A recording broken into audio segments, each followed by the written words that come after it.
Hi and welcome to today's topic, which is heart murmur and bruits. So that is the psychosomatic patterns that we will be discussing today behind this ailment. The main focus actually on this one is more so going to be on the actual heart murmur.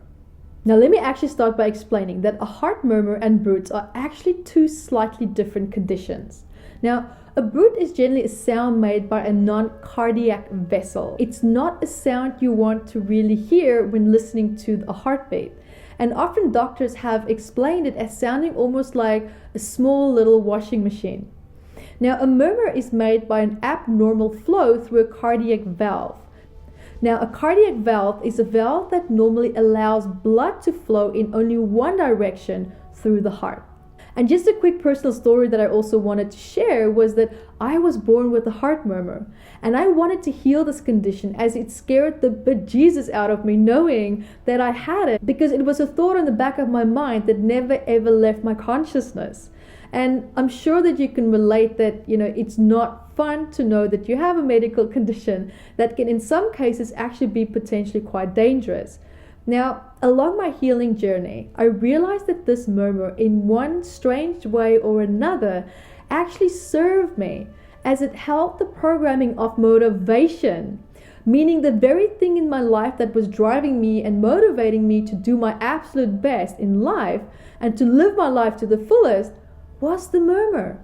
Because I was so scared of not completing my life mission and purpose that I actually gave it my all. But it also came at emotional and draining price, as I've overworked myself completely.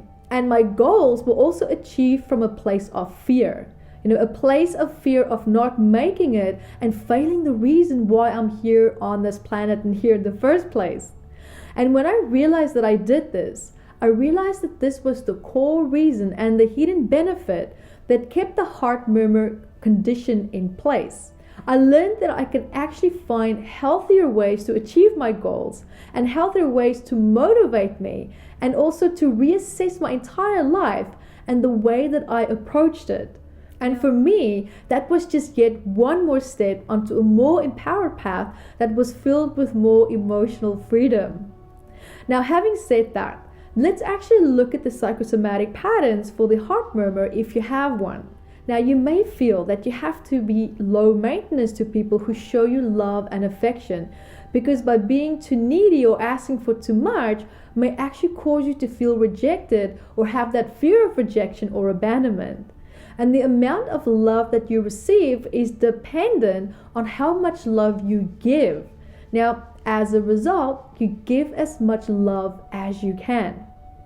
And growing up, you perhaps felt belittled and often treated as if though it was a privilege for you to be loved by influential people.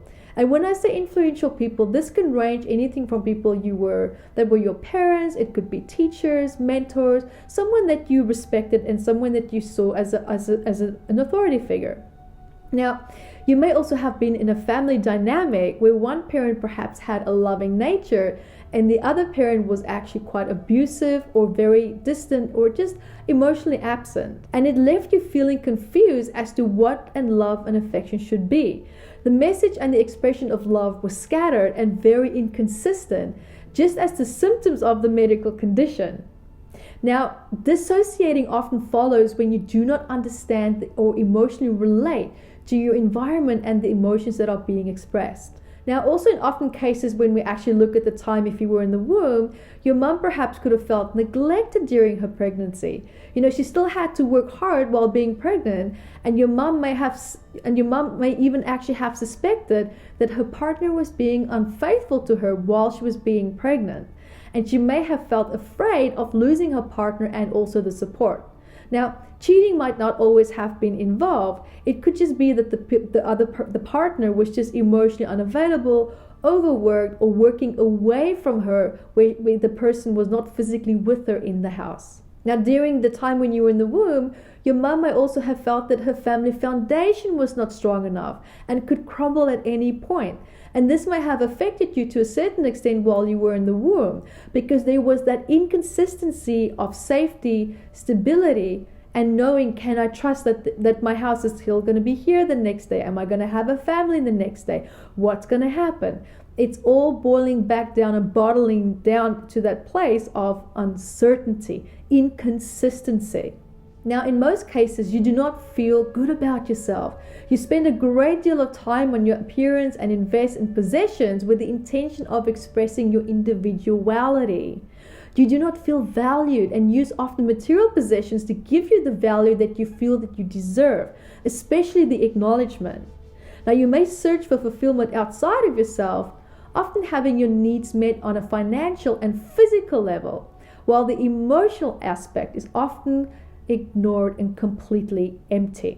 Now, what is this condition telling you? It is telling you that you don't need a life or death situation to motivate you to achieve your goals, right? And that's especially in my case, and that's the story that I shared with you. Now, allow love to flow into your life, knowing that you can receive it in a way that makes you feel safe and in control. Because ultimately, that place of consistency has to start with you. It starts within, and it starts by reflecting out in the lifestyle that you live. Stop waiting for people also to define who and what you are. Stop waiting for people to define what your boundaries should be.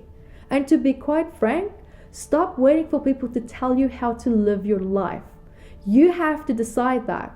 And you have to create a space for yourself in this world. And you don't have to fight for that space. And if you feel that you do, then you are not part of a healthy tribe in your life.